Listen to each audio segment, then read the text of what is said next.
Hello everyone, welcome to English grammar tutorial class. আজকের ক্লাসে আমরা শিখব ইংরেজি গ্রামারের একদম বেসিক টপিক, যেটা ছাড়া আমরা ইংরেজি গ্রামার শুরু করার কথা ভাবতেই পারি না। সেটার নাম কি? Parts of speech. Parts of speech এমনই একটা টপিক যেটা ইংরেজি শিখতে গেলে আমাদের জানতেই হবে, কিন্তু বেশিরভাগ ক্ষেত্রে আমরা এই টপিকটা কি করি? স্কিপ করে যাই, আমরা ভালো করে এটাকে পড়ি না। কিন্তু পার্টস অফ স্পিচ আমাদের জানতেই হবে যে ইংরেজিটা আমরা কিভাবে তৈরি করি, লিখি, কোন ওয়ার্ডস কোথা থেকে আসে, কিভাবে কার উৎপত্তি, আমরা একদম ইন ডিটেলে একদম বেসিক থেকে পার্টস অফ স্পিচটাকে শিখব। এই ক্লাসে আমি তোমাদের পার্টস অফ স্পিচ সম্পর্কে একটা বিস্তারিত ধারণা দিয়ে দেবো। তাহলে চলো আমাদের ক্লাস শুরু করা যাক।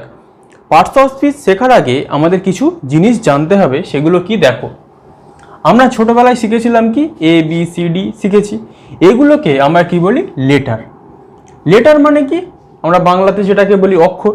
কিন্তু ধরো এটাকে একটাকে আমরা বলবো লেটার, বি একটাকে বলবো লেটার, সি একটাকে বলবো লেটার। এগুলোকে যখন আমরা একটা একটা করে বলবো সেগুলোকে বলবো আমরা লেটার। কিন্তু যখন এ টু জেড মানে এ থেকে জেড পর্যন্ত সমস্ত অক্ষরকে একসাথে বলবো সেটাকে আমরা কি বলবো? অ্যালফাবেট। অ্যালফাবেটের স্পেলিং সবসময় ALPHABET। এখানে 26টা লেটার্স আছে বলে অ্যালফাবেটের সঙ্গে এস যোগ হয়ে ওটা কিন্তু প্লুরাল হবে না। অ্যালফাবেট নিজে থেকেই একটা প্লুরাল ওয়ার্ড। তাহলে এটা যদি আমাদের পরীক্ষায় অনেক সময় প্রশ্ন আসে যে অ্যালফাবেটের সাথে এস যুক্ত করে দেয়, কিন্তু ওটা ভুল। তাহলে অ্যালফাবেটের সঠিক স্পেলিং কি? ALPHABET। তাহলে এ টু জেড পর্যন্ত যে অক্ষরগুলো আছে সবগুলোকে একত্রে আমাদের বলে কি? অ্যালফাবেট।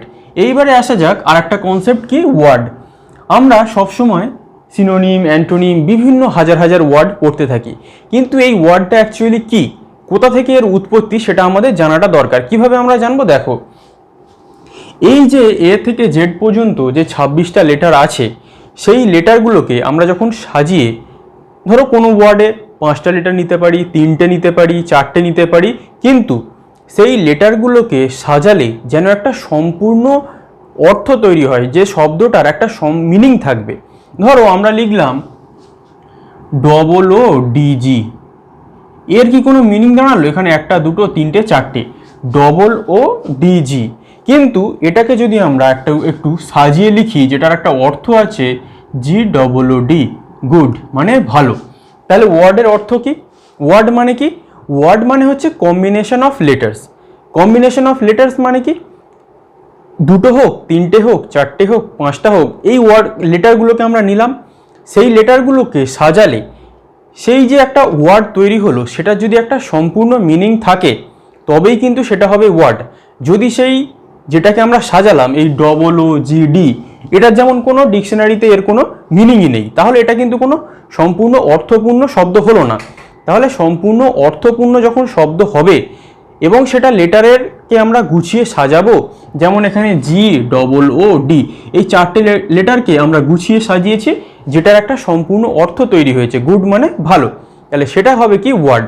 তাহলে এইরকম 26টা লেটার দিয়ে আমরা হাজার হাজার লাখ লাখ কোটি কোটি ওয়ার্ড তৈরি করতে পারি, যেটা তোমরা ডিকশনারি খুললেই দেখতে পাও। এই ওয়ার্ডের এই মানে, সেই ওয়ার্ডের ওই মানে, সেই ওয়ার্ডের সেই মানে, এটাই হচ্ছে ওয়ার্ড। তাহলে ওয়ার্ড কি? যেখানে আমরা 2টো হোক, 3টে হোক, 4টে হোক লেটারকে সাজালাম এবং সেই লেটারের যদি সম্পূর্ণ একটা অর্থ থাকে, সেটাই হবে কি? ওয়ার্ড। এইবারে আসা যাক, ওয়ার্ড তো আমরা জানলাম, শব্দ জানলাম, কিন্তু শুধু তো আমাদের শব্দ জানলেই হবে না। ধরো আমরা গুড বলে দিলাম, গুড মানে ভালো বলে দিলাম, কিন্তু সে একটা ভালো ছেলে, সে একটি ভালো মেয়ে, সে খুব ভালো গান করে। এই যে ওয়ার্ডগুলো, এই ওয়ার্ডগুলো দেখো, অনেকগুলো ওয়ার্ড নিয়ে আমরা কি তৈরি করছি? একটা বাক্য তৈরি করছি। তাহলে সেটাকে আমরা কি বলবো? সেন্টেন্স। তাহলে সেন্টেন্স কথার অর্থ কি? অনেকগুলো ওয়ার্ড নিয়ে একটা যখন মিনিংফুল একটা স্ট্রাকচার তৈরি হবে, 4টে 5টা ওয়ার্ড নিয়ে, সেটা হবে কি? আমাদের সেন্টেন্স। কীরকমভাবে আগে দেখা যাক, তারপরে আমি আবার বিস্তারিত আসবো। ধরো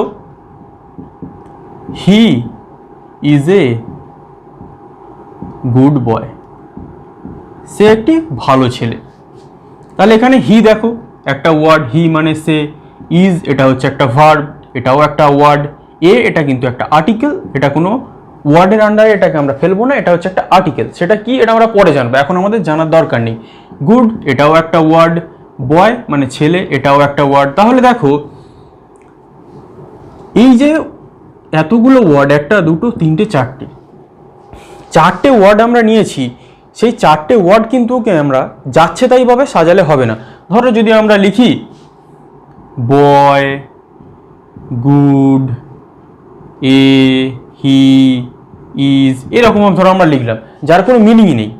তাহলে লেটারগুলো যখন মিনিংফুল ওয়েতে সাজালে সেটা যেমন একটা ওয়ার্ড হবে, ঠিক তেমনই ওয়ার্ডগুলোকে যদি আমরা একটা প্রপার স্ট্রাকচারে সাজাই, যার একটা মিনিং তৈরি হবে, সেটা হবে কি সেন্টেন্স। আর সেই রকম ওয়ার্ডগুলোকে আমরা কি অনুযায়ী সাজাতে হবে, আমাদের প্রথমে রাখতে হবে সাবজেক্ট, তারপরে ভার্ব, তারপরে অবজেক্ট বা কমপ্লিমেন্ট। এগুলো আমরা পরে জানবো, এখন তোমাদের মাথা খারাপ করার দরকার নেই। তাহলে দেখো হি একটা ওয়ার্ড, ইজ একটা ওয়ার্ড, এ একটা আর্টিকেল, গুড একটা ওয়ার্ড, বয় একটা ওয়ার্ড। তাহলে এটাকে আমরা যখন একটা মিনিংফুল ওয়েতে স্ট্রাকচারে সাজাবো, subject plus verb plus object বা কমপ্লিমেন্ট, এবং তারপরে অনেক কিছুই থাকতে পারে, সেটা নিয়ে আমাদের এখন কোনো ক্লাস নয়। আমাদের আগে বেসিকটা ক্লিয়ার করতে হবে যে সেন্টেন্স কি। তাহলে সেন্টেন্স কি, যখন ওয়ার্ডগুলোকে আমরা একটা সম্পূর্ণ মিনিংফুল ওয়েতে, মানে যার একটা অর্থ থাকবে, সেই রকম স্ট্রাকচার বা গঠনে সাজাবো, সেটাই কিন্তু আমাদের হবে সেন্টেন্স। যদি আমরা যাচ্ছে তাইভাবে সাজিয়ে দিই, তখন কিন্তু আমাদের সেটা আর সেন্টেন্স হবে না, সেটা হজবরলা হয়ে যাবে। কি যে হবে সেটা আমরা নিজেই বুঝতে পারবো না। ধরো আমরা বাংলায় কথা বলছি বলে আমরা বুঝে নিতে পারছি, কিন্তু ইংরেজি যেহেতু আমরা শিখছি, তার সেটা একটা ল্যাঙ্গুয়েজ। আর ল্যাঙ্গুয়েজ মানে কি, কমিউনিকেশনের মাধ্যম। এই যে আমি তোমাকে বোঝাচ্ছি, তুমি আমার ল্যাঙ্গুয়েজটা বুঝতে পারছো, এটাই কিন্তু কমিউনিকেশনের মাধ্যম। তাহলে ল্যাঙ্গুয়েজের স্ট্রাকচার যদি আমরা সঠিকভাবে না করতে পারি, তাহলে সেই ল্যাঙ্গুয়েজটার কোনো মিনিং নেই। তাহলে আমাদের কমিউনিকেশন সঠিক রাখার জন্য সেন্টেন্সের যে স্ট্রাকচার, ওয়ার্ড দিয়ে আমরা যেটাকে সাজাবো, সেটাকেও আমাদের একদম স্ট্রাকচারে সাজাতে হবে, সাবজেক্ট, ভার্ব, অবজেক্ট বা কমপ্লিমেন্ট, তারপরে যেটা ইচ্ছা হতে পারে। এই রকম স্ট্রাকচারে যখন আমরা সেটাকে সাজিয়ে নিয়ে যাব, সেটা হচ্ছে আমাদের হবে সেন্টেন্স, এবং সেটাকে আমাদের সাজাতে সাহায্য কে করবে, ওয়ার্ড। তাহলে ওয়ার্ড আমাদের ক্লিয়ার হলো, সেন্টেন্স আমাদের ক্লিয়ার হলো। এই ওয়ার্ড আর সেন্টেন্স ক্লিয়ার হওয়ার পরেই এসে যায় আমাদের কি, parts of speech. Parts of speech তাহলে কি, পার্টস অফ স্পিচে বিভিন্ন রকমের ওয়ার্ড নিয়ে আমরা খেলা করব। কীরকম ওয়ার্ড নিয়ে কেন খেলা করব, কারণ পার্টস অফ স্পিচ মানেই কিন্তু ইংরেজি গ্রামারের প্রায় 99% আমরা পার্টস অফ স্পিচ থেকেই কভার করে নিতে পারি। পার্টস অফ স্পিচ যদি আমরা জেনে যাই, কেন আমরা সেটাকে গুলিয়ে ফেলি, কারণ পার্টস অফ স্পিচ যে আসলে কি, সেটাই যদি আমরা ভালো করে বুঝতে না পারি, তাহলে আমরা ইংরেজি গ্রামারটা বুঝবো কি করে। এই যে আমরা নাউন পড়ি, প্রোনাউন পড়ি, verb, adverb, preposition, conjunction, interjection, যাই পড়ি না কেন, টেন্স পড়ি, ন্যারেশন পড়ি, যা ইচ্ছা পড়ি না কেন, সব কিছুই পার্টস অফ স্পিচেরই অন্তর্গত। পার্টস অফ স্পিচ থেকেই সব কিছুর কিন্তু উৎপত্তি হয়েছে। এই পার্টস অফ স্পিচ যদি তৈরি না হতো, তাহলে কিন্তু ইংরেজি ল্যাঙ্গুয়েজের কোনো মিনিংই থাকতো না। কেন থাকতো না, কারণ এই পার্টস অফ স্পিচ হচ্ছে যেখানে 8 প্রকারের ওয়ার্ড থাকবে। সেটা কি আমরা জানি, নাউন, প্রোনাউন। এই যে 8 প্রকারের noun, pronoun, adjective, verb, adverb, preposition, conjunction, interjection, এই যে 8 প্রকারের ওয়ার্ড, সেগুলো দিয়েই আমরা হাজার হাজার সেন্টেন্স তৈরি করি। তাহলে পার্টস অফ স্পিচ মানে কি, পার্টস অফ স্পিচ মানে হচ্ছে combination of words. Combination of words বলতে কি, এই যে নাউন, প্রোনাউন, এই যে ওয়ার্ডের যে ক্লাস বা শ্রেণী, সেটা সব কিছুই এই পার্টস অফ স্পিচের মধ্যে আছে। ধরো এখানে আমরা লিখেছি কি, হি ইজ এ গুড বয়। এই হি ইজ এ গুড বয়, এখানে পার্টস অফ স্পিচের যে 8টা আমি কাইন্ড বললাম, নাউন থেকে শুরু করে ইন্টারজেকশন পর্যন্ত, তার এই সব কিছুই এর মধ্যে রয়েছে। কিভাবে রয়েছে, কেন রয়েছে, আমরা তো সেন্টেন্সে যাবই, তারপরে আমরা বুঝবো। তাহলে পার্টস অফ স্পিচ মানে কি, পার্টস অফ স্পিচ মানে আমরা যেসব ওয়ার্ড দিয়ে সেন্টেন্স তৈরি করি, সেই সব বিভিন্ন প্রকারের যে ওয়ার্ড রয়েছে, নাউন থেকে শুরু করে ইন্টারজেকশন পর্যন্ত, সব কিছু কার মধ্যে পড়ে, এই পার্টস অফ স্পিচের মধ্যে পড়ে। এবং সেই 8 প্রকারের ওয়ার্ড দিয়ে আমরা যদি ঠিকঠাক সেন্টেন্স গঠন করে দিতে পারি, তাহলেই আমাদের ইংরেজিটা মোটামুটি ভালোভাবে শেখা হবে। কিন্তু আমরা পার্টস অফ স্পিচটা ভালো করে না শিখে আমরা noun, pronoun, adjective, verb, adverb, narration, voice সব কিছু শিখতে চাই, কিন্তু আসলে যে এর কোথা থেকে উৎপত্তি, কিভাবে এটা তৈরি হয়, সেটা আমাদের এই বেসিক ক্লাসে জেনে রাখাটা খুবই প্রয়োজন। তাহলে আমরা পার্টস অফ স্পিচ জেনে গেলাম কি। এবারে একটা সেন্টেন্স দেখো, proper structure of words forms a sentence. মানে এটা আমি বলে দিলাম কি, প্রপার স্ট্রাকচার অফ ওয়ার্ডস, এই যে proper structure, he is a good বয়, একটা সম্পূর্ণ নির্ভুল যে গঠন সেটাকেই আমরা বলবো কি সেন্টেন্স, যার একটা কিন্তু মিনিং থাকতেই হবে। আমরা যাচ্ছে তাই করে ওয়ার্ড সাজিয়ে দিলাম, তার কোনো মিনিং তৈরি হলো না বা মানে তৈরি হলো না, অর্থ তৈরি হলো না, সেটা কিন্তু কখনো সেন্টেন্স হতে পারে না।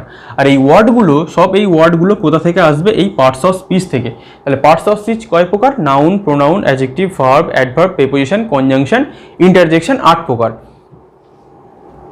তাহলে এই যে 8 প্রকার, এই 8 প্রকার এই পার্টস অফ স্পিচের ফাংশনটা কি সেটা আমাদের একটু জেনে নিতে হবে। দেখো, রেহান ইজ এ গুড বয়, তাহলে সাবজেক্ট, ভার্ব, আর্টিকেল, এটা আমরা কমপ্লিমেন্ট হিসাবে আপাতত ধরছি। তাহলে হি ইজ এ গুড বয়, সে একটি ভালো ছেলে। এই Rehan is a good boy, Rehan একজন ভালো ছেলে, এটা একটা প্রপার স্ট্রাকচার। তাহলে রেহানটা কি? পার্টস অফ স্পিচের মধ্যে রেহান কোনটা? যে 8 প্রকার পার্টস অফ স্পিচ বললাম তার মধ্যে রেহান কোনটা? রেহান হচ্ছে নাউন। কেন? কারণ তাহলে নাউনের ডেফিনেশন কি একটু জেনে রাখো। নাউন হচ্ছে যে জিনিসের একটা নাম থাকবে, সে বস্তু হোক, ব্যক্তি হোক, যাই হোক, যার নাম থাকবে সেই নাউন। যেটা আমার চোখের সামনে থাকবে, যেটা আমরা চোখে দেখতে পাই, কানে শুনতে পাই, স্পর্শ করতে পারি, স্বাদ নিতে পারি, স্মেল নিতে পারি, সব কিছুই নাউন। এই যে তোমরা আমাকে দেখছো, আমি একজন বয়, সেটাও নাউন। এই যে স্পেকটাকল, চশমা, সেটাও নাউন। এই যে আই, চোখ, এটাও নাউন। হ্যান্ড, এটাও নাউন। পেন, এটাও নাউন। চোখে যাই দেখতে পাই, স্পর্শ করতে পারি, গন্ধ নিতে পারি, শুনতে পারি, সব কিছুই নাউন। তাহলে নাউন কিন্তু সবসময় আবার সাবজেক্ট হিসাবে বসবে। নাউন সাবজেক্ট হিসাবে ব্যবহৃত হয়, নাউন অবজেক্ট হিসাবেও ব্যবহৃত হয়, কিন্তু নাউন সাবজেক্ট হিসাবে, নাউন আর প্রোনাউন সবসময় সাবজেক্ট হিসাবে ব্যবহৃত হবে। কিভাবে দেখা যাক? তাহলে এটা তো আমরা দেখলাম নাউন। এবার নাউন, তাহলে প্রোনাউন কোনটা? তাহলে নাউন যে আমরা দেখে নিলাম, একটা নাম বোঝালো, রেহান কোনো ছেলের নাম, রাহুন, নাউন। তাহলে প্রোনাউনটা কি? প্রোনাউন হচ্ছে নাউনের পরিবর্তে যেটা ব্যবহৃত হয় সেটা হচ্ছে pronoun. He is playing in the field, তার মানে কি রেহান খেলছে কোথায়? মাঠে। এই যে হি, সেটা আমরা রেহানের পরিবর্তে বসিয়েছি, যে Rehan is a good boy, Rehan একজন ভালো ছেলে, he is playing in the field, সে মাঠে খেলা করছে। তাহলে এখানে আমরা রেহান না লিখে কেন হি লিখলাম? কারণ নাউন যে বারবার যদি আমরা সেন্টেন্সে ব্যবহার করতে থাকি, সেন্টেন্সের একটা মাধুর্য বা সৌন্দর্য নষ্ট হয়ে যায়। তাই নাউনের যাতে বারবার রিপিটেশন করতে না হয়, বারবার যাতে আমাদের নাউন ব্যবহার করতে না হয়, সেই জন্য আমাদের কিসের উৎপত্তি হয়েছে? প্রোনাউনের উৎপত্তি হয়েছে। তাহলে হি একটা প্রোনাউন, তাহলে আই, আমি, উই, আমরা, হি, সে, ইউ, তুমি, দে, তাহারা, ইট, এটা, এগুলো হচ্ছে কি সব প্রোনাউন। যেগুলো নাউনের পরিবর্তে ব্যবহৃত হয় সবই সেগুলো হচ্ছে কি প্রোনাউন। তাহলে প্রোনাউন আমরা কেন ব্যবহার করি? নাউনের পরিবর্তে আমরা ব্যবহার করি প্রোনাউন। তাহলে নাউন শিখলাম, প্রোনাউন শিখলাম, এবার আমাদের কি শিখতে হবে? অ্যাডজেক্টিভ। আচ্ছা, এই যে আমরা অ্যাডজেক্টিভ, এটা কিন্তু ভুল উচ্চারণ, অ্যাডজেক্টিভ নয়। এ আর জে এর মাঝে যে ডিটা আছে সেটা কিন্তু উচ্চারণ হয় না, এটা আমাদের তাহলে কি উচ্চারণ হবে? অ্যাডজেক্টিভ। অ্যাডজেক্টিভ, অ্যাডজেক্টিভ মানে কি? দেখো, এই যে গুডটা হচ্ছে অ্যাডজেক্টিভ, কিন্তু কেন অ্যাডজেক্টিভ? কারণ এই বয়টা একটা নাউন। আমি এক্ষুনি কি বললাম? যার একটা নাম আছে, যেটাকেই আমরা চোখে দেখতে পাই, সবই নাউন। আমরা একটু এই যে আমি একটা বয়, সেটা তুমি আমাকে দেখতে পাচ্ছ, এটাও নাউন। তাহলে হি ইজ এ গুড বয়, সে একজন ভালো ছেলে। ছেলেটা কি? ভালো, গুড। তাহলে অ্যাডজেক্টিভের অর্থ কি? অ্যাডজেক্টিভ। অ্যাডজেক্টিভ কি? অ্যাডজেক্টিভ। অ্যাডজেক্টিভ, তাহলে অ্যাডজেক্টিভের অর্থ কি? নাউন, নাউনের যে কোনো গুণ বা দোষ সেটা বোঝাবে। তাহলে এই যে ছেলের গুণটা কেমন? ভালো। এটা যদি আমরা লিখতাম ব্যাড, ব্যাড মানে খারাপ, সেটাও কিন্তু একটা অ্যাডজেক্টিভ হতো। গুড যেমন একটা অ্যাডজেক্টিভ, ব্যাডটাও অ্যাডজেক্টিভ। কারণ কি? সেই ছেলের গুণ, সে খারাপ হোক ভালো হোক, তার একটা আমরা গুণ বোঝাচ্ছি, সেটাই হচ্ছে আমাদের অ্যাডজেক্টিভ। তাহলে গুণ বোঝালে সেটা হবে অ্যাডজেক্টিভ, এবং সেটা নাউন বা প্রোনাউনকে সবসময় কোয়ালিফাই করবে। যেমন এটা বয়ের আগে গুডটা বসে এই বয় নাউনকে কোয়ালিফাই করেছে। তাহলে আমাদের নাউন গেল, প্রোনাউন গেল, অ্যাডজেক্টিভ গেল। এবার আমাদের শিখতে হবে কি? ভার্ব। দেখো, তাহলে রেহান ইজ এ গুড বয়, এখানে ইজটা হচ্ছে ভার্ব। কেন ভার্ব? তাহলে ভার্বের অর্থ কি? রেহান হয় একজন ভালো ছেলে। তাহলে হয়, থাকা, আছে, ভালো করে জেনে রাখো, হয়, থাকা, আছে, বা কোনো কাজ, হয়, থাকা, আছে বা কোনো কাজ, যেটা সাবজেক্টের পরে বসে সেটাকে আমরা কি বলি, ভার্ব। তাহলে ভার্বের কাজ কি, সাবজেক্টের পরে বসা এবং হয়, থাকা, আছে বা কোনো অ্যাকশন বা কাজ বোঝানো। তাহলে রেহান হয়, এখানে আমরা হয় বুঝিয়েছি, তাহলে is a good boy. Clear? Verb মানে কি, তাহলে নাউন শিখলাম, প্রোনাউন শিখলাম, অ্যাডজেক্টিভ শিখলাম, ভার্ব শিখলাম। এবারে আমরা শিখবো অ্যাডভার্ব। চলে এসো। আচ্ছা, এখানে আরেকটা দেখে নাও, হি ইজ প্লেয়িং। তাহলে ইজ প্লেয়িং, খেলছে, এটা একটা কি, কাজ করা বোঝায়, তাহলে এটাও কিন্তু ভার্ব। এখানে ইজটাও ভার্ব, প্লেয়িংটাও ভার্ব। ইজটা কি, ইজটা হচ্ছে অক্সিলারি ভার্ব, আর প্লেয়িংটা হচ্ছে মেন ভার্ব, যেটা তোমরা ভার্বের চ্যাপ্টারে আশা করছি দেখেছো। তাহলে ভার্বের কাজ কি, হয়, থাকা, আছে বা কোনো কাজ করা, যেমন এখানে কাজ করা বোঝাচ্ছে। ক্লিয়ার? পরেরটা দেখা যাক, হি প্লেজ ক্রিকেট ওয়েল। সে ক্রিকেট ভালো খেলে। এবার আমাদের অ্যাডভার্বটা জানতে হবে। নাউন শিখলাম, প্রোনাউন শিখলাম, অ্যাডজেক্টিভ, অ্যাডভার্ব। অ্যাডভার্ব মানে কি, হি আমরা কি জানি, প্রোনাউন, নাউনের পরিবর্তে এসছে। প্লেজ মানে কি, ভার্ব, খেলে, কোনো কিছু করা বোঝায়। ক্রিকেট নাউন, ওয়েল মানে কি, ভালো। তাহলে হি প্লেজ ওয়েল।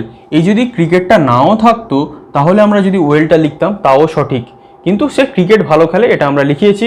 কিন্তু এই যে ওয়েল, সেটা কাকে কোয়ালিফাই করছে, এই ভার্বকে। হি প্লেজ হাউ, সে কেমন খেলে, ভালো খেলে। তাহলে যে অ্যাডভার্ব সে কি করবে, সে কোনো ভার্বকে কোয়ালিফাই করবে বা কোনো অ্যাডজেক্টিভকে কোয়ালিফাই করবে বা কোনো ভার্বকেই কোয়ালিফাই করবে। ক্লিয়ার? এটা অ্যাডভার্বের কনসেপ্টে গেলে আমরা আরও ভালো বুঝতে পারবো, কিন্তু আপাতত একটা বেসিক আমাদের জেনে রাখাটা দরকার ছিল। তারপরে কি, অ্যাডভার্বের পরে আমাদের আসে কি, প্রেপোজিশন। প্রেপোজিশন শেখার জন্য আমাদের আবার 2 নম্বর সেন্টেন্সে চলে আসতে হবে। হি ইজ প্লেয়িং, সে খেলছে, বা এটাকে যদি আমরা রেহানও লিখি, ইন দ্য ফিল্ড, মাঠেতে। তাহলে ফিল্ড হচ্ছে একটা নাউন, এটাকে ধরো আমরা রেহান ধরতে পারি বা হিও ধরতে পারি। রেহান হলে নাউন আর হি হলে কি, প্রোনাউন। তাহলে প্রেপোজিশন কি, প্রেপোজিশন এখানে দেখো in, in, at, into, by, সব কিছু প্রেপোজিশন, যেটা আমরা প্রেপোজিশনের চ্যাপ্টারে তো ভালো করে শিখবই, কিন্তু এটা জিনিসটা কি সেটা আমাদের জেনে রাখতে হবে। দেখো, কোনো সেন্টেন্সে নাউন বা প্রোনাউনের মধ্যে, যদি কোনো সেন্টেন্সে নাউন বা প্রোনাউন দুটো একসাথে বসে বা দুটো নাউন একসাথে বসে, সেই নাউন এবং প্রোনাউনের মধ্যে, শুধু নাউন বসলে শুধু নাউনের মধ্যে, নাউন প্রোনাউন বসলে নাউন প্রোনাউনের মধ্যে, বা শুধু প্রোনাউন বসলে শুধু প্রোনাউনের মধ্যেও একটা কি সম্পর্ক বোঝায়, রিলেশন বোঝায়, সেটাই হচ্ছে আমাদের কি, প্রোনাউন। প্রেপোজিশন। দেখো এখানে হি কোথায় খেলে, মাঠে খেলে। মাঠের আগে, নাউনের আগে আমরা কি বসিয়েছি, ইন প্রেপোজিশন। তাহলে সে কোথায় খেলে, সে মাঠে খেলে। এই যে মাঠে খেলে, তাদের দুজনের মধ্যে যে একটা রিলেশন, সে মাঠে খেলে, সেটার মধ্যে একটা সম্পর্ক বুঝিয়েছে কে, ইন প্রেপোজিশন। এই যদি ইনটা আমরা যদি না রাখি তাহলে কিন্তু সেন্টেন্সটা ভুল।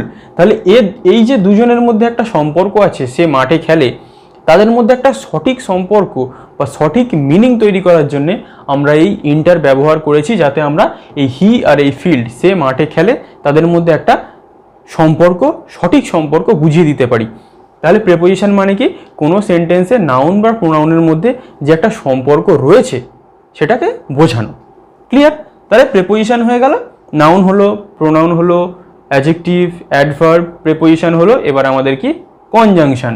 কনজাংশন কি দেখা যাক, রেহান অ্যান্ড এবং হিজ ব্রাদার, তার ভাই, আর ইন্টেলিজেন্ট, হয় বুদ্ধিমান। তাহলে রেহান নাউন, হিজ ব্রাদার এটাও নাউন। তাহলে এই দুটো নাউনকে জুড়েছে কে, যুক্ত কে করেছে, অ্যান্ড। তাহলে কনজাংশন মানে কি, কনজাংশন মানে দুটো ওয়ার্ডকে জুড়তে পারে।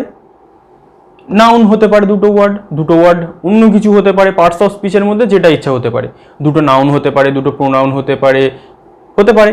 তাহলে দুটো ওয়ার্ডকে যুক্ত করতে পারে বা সেন্টেন্সকেও যুক্ত করতে পারে। এটা যদি আমরা লিখি, Rehan is a good boy and he is intelligent. Rehan is a good boy, Rehan একটা ভালো ছেলে, এটা একটা সেন্টেন্স। অ্যান্ড এবং কনজাংশন হি ইজ ইন্টেলিজেন্ট, এটাও একটা সেন্টেন্স। এই দুটো সেন্টেন্সকে জুড়লোকে অ্যান্ড কনজাংশন, কনজাংশনের অনেক টাইপ আছে, আগে আমাদের বেসিক ডেফিনেশন জেনে রাখতে হবে। তাহলে কি কনজাংশন কি? নাউন, যে নাউন প্রোনাউন হোক বা দুটো ওয়ার্ডকে জুড়তে পারে বা দুটো সেন্টেন্সকেও জুড়তে পারে। তাহলে কনজাংশনের বেসিক ফাংশন কি? গুরুত্বপূর্ণ ফাংশন কি?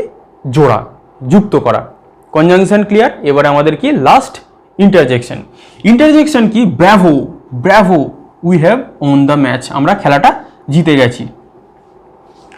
ইন্টারজেকশন মানে কি? কোনো জিনিস, ধরো তুমি একটা ভালো কিছু করেছো, তার আগে একটা বিস্ময়কর কিছু একটা জিনিস বসানো, যেমন ব্র্যাভো, আমরা জিতে গেছি। এই যে ব্র্যাভো,